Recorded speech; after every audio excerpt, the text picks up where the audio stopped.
Death in fictional stories, it's usually a hot topic because either they rarely happen or sometimes when they happen, the author just goes, I activate Monster Reborn to bring back the fucks I don't give! But Tibet is a story that doesn't shy away from death, and that aspect of the story makes it stand out from others. In a few of the cases, there are ways that the deaths could have been done that would have had a better impact on the story, but in most cases the impact was felt the way it was intended, or better yet, the characters who died were somehow able to play a much bigger role post-mortem. I was thinking about the characters that we lost over the course of the story and realized how Turtle Me used the deaths of lesser fleshed out characters to move the story forward and even explain lore better with the ones we knew well. Like Lucas. He is, or was, a character that most people often had a love-hate relationship with. I don't think anyone actually loves him, but I do think they love the way he died. On the other hand, people hate the fact that he felt evil just for the sake of it. That hatred in itself represents a big misconception with villains or antagonists in stories because they don't always need to have reasons for why they're evil. Sometimes they just are. Even if you take the conversation out of a fictional world and bring it into ours, you'll find countless examples of people that are just plain evil. But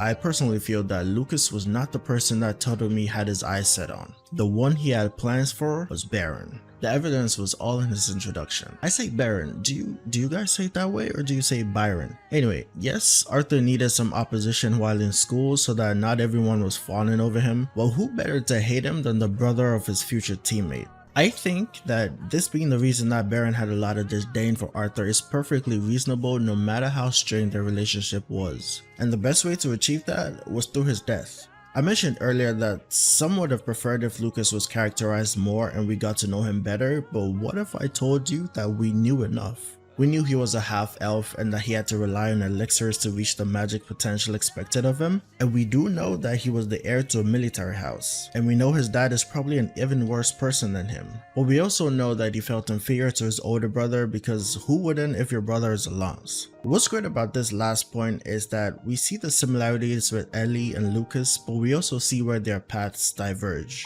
They're both used to their older brother not being around all the time, and they have to deal with the fact that their brothers are lances and one of the most powerful people in the kingdom. But in situations where Ellie lets these things motivate her to be better even after making mistakes, Lucas lashes out at people and constantly refuses to learn from his wrongs, and with this difference, the author succeeds in making us hate Lucas and makes us wish for Ellie's well-being. So here's what I think happened. He made us, the readers, and Arthur hate Lucas. He made Arthur kill him. He made Baron justifiably hate Arthur, to in turn create tension between the two for interesting future interactions, which would come to a resolution. By making us hate Lucas and by giving him no redeeming qualities, at least to me, his character is not something we miss. However, the arc in which his character is killed is one of the best in the series for me, because in hindsight, it was one of the first moments where Arthur Lewin truly resembled King Grey. But what about when the death is not for the sake of the character, but for the sake of setup and lore? For the sake of power scaling. Even King Grey could not have predicted what was going to happen to Alea after the introduction we got to her in the story. Not the Lance coronation, but the introduction of Alea herself, where she got to actually interact with Arthur, and we got a glimpse of her personality and wanted more. The interaction was not meant to show us that Arthur was way weaker than the Lances, which we already knew. It was to show that not all of them were a stick in the muds. Some of them knew what it meant to be happy and to smile knowing the weight of the burden they carried.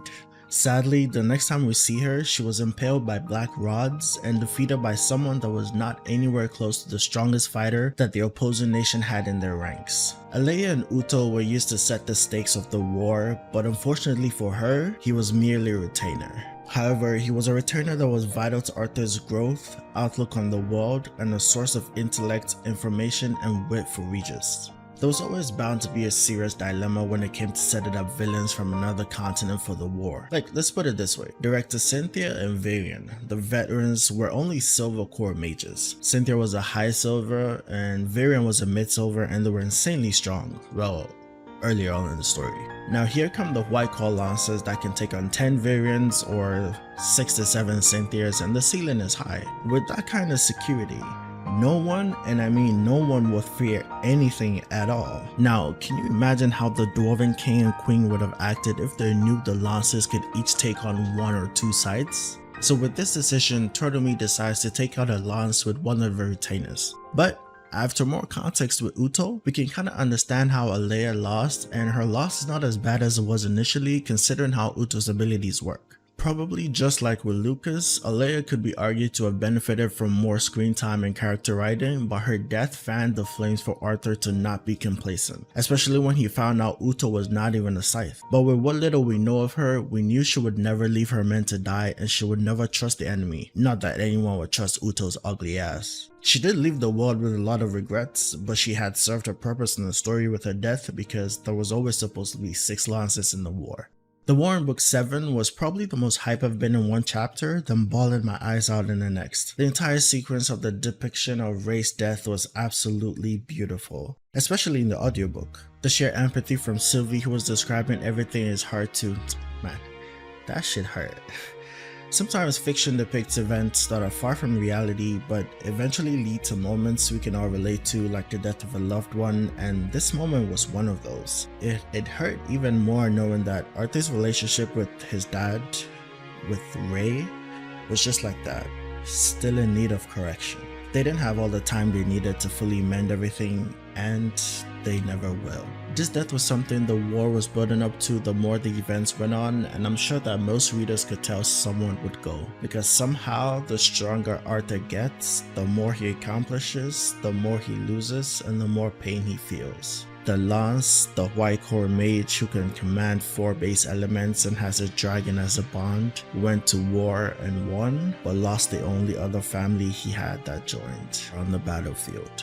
In this particular moment, Toromi went about the event in a completely different and brilliant way with Sylvie and the bond they share. Chapter 32 and 33 of book 7 is where Sylvie recounts the events from her POV and how she tried everything to prevent her emotions from spilling over to Arthur. We were able to truly feel what it means to share emotions with someone. Most of the time, Arthur and Sylvie just communicate, or one can feel the other's happiness, or when Arthur is trying to hide some emotion from her about Tess, but this time it felt unstoppable. Ray is also Sylvie's family, and as a kid trying to process that and having to worry about Arthur proved too much for her. And when that moment came where Arthur saw Ray slung over Durden's back, it destroyed every single barrier that he had ever put up to appear more put together than he actually was. Because even though he didn't show it, this was a chance to make sure the people of his home were safe.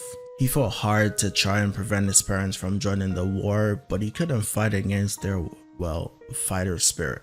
So he had to appear strong, but after seeing that, he just broke apart. I think in some way maybe this death made Arthur become more reckless towards the end of the book, especially in that moment with the scythes, because there was no way he was going to allow the death count of his family to go up. But this death is one where the author was able to fully bring out the emotion of Sylvie, Arthur, and us the readers or listeners, because everyone expects a few deaths in a war arc, but it always becomes a question of who's going to die, how are they going to die, or how would I feel about it.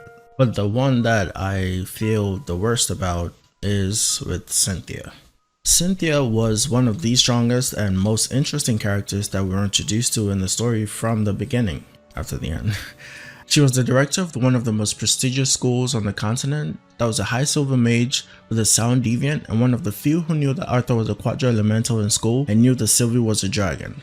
But that was far from what made it so interesting. For me, there were 2 things: her ties to Alakria and her bond Avier. At first glance, Avier was an owl, till he ends up eating some humans in chapter 125, and we find out later that it's a wyvern, descendants of dragons. That's actually so insane. Now, about her ties to Alakria, in the Fall of Cyrus arc, we had been seeing students with the markings on their backs, which we now know more about, but in chapter 125 again, we find that Cynthia is also marked by similar ones, but she's not crazy. Then there's talk of a traitor and a war, so you know she betrayed someone to side with Dicathin.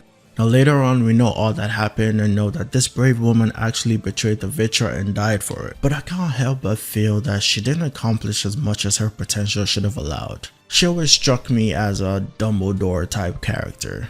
She was old, but even so she was wise beyond her years, she was mysterious, caring, strong, all that. Now, I'm not here to point out similarities between the two, but I am sure I could find more. But the point is, I would have expected Cynthia to go out in a different way, in a more glorious way.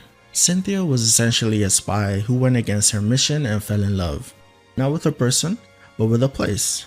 She fell into a coma, got assassinated by either a scythe or retainer, or if it wasn't them, it was the curse, the Vitra curse. Let's say maybe it was Nico, right? Now imagine how powerful the moment could have been if it was anything but an assassination. Again, say it was Nico, a former student of hers, that she had to fight. Yes, she will get whooped, right? Her ass will get beat, but it will be good. Now even to this day, the events are still up in the air. So if you're sure about what happened exactly to her, what was it? If someone else in the comments disagrees with you, then the point is proven, I guess. Maybe the goal was the shock value and nothing else. And maybe to give a different end would have meant that a few other plot points would need to be rewritten. But for me, this is one that could have been done better, considering even in hindsight, there's currently still no benefit, I don't think. So yeah, it just kind of still leaves a sour taste in my mouth for her, because I still do want to see her.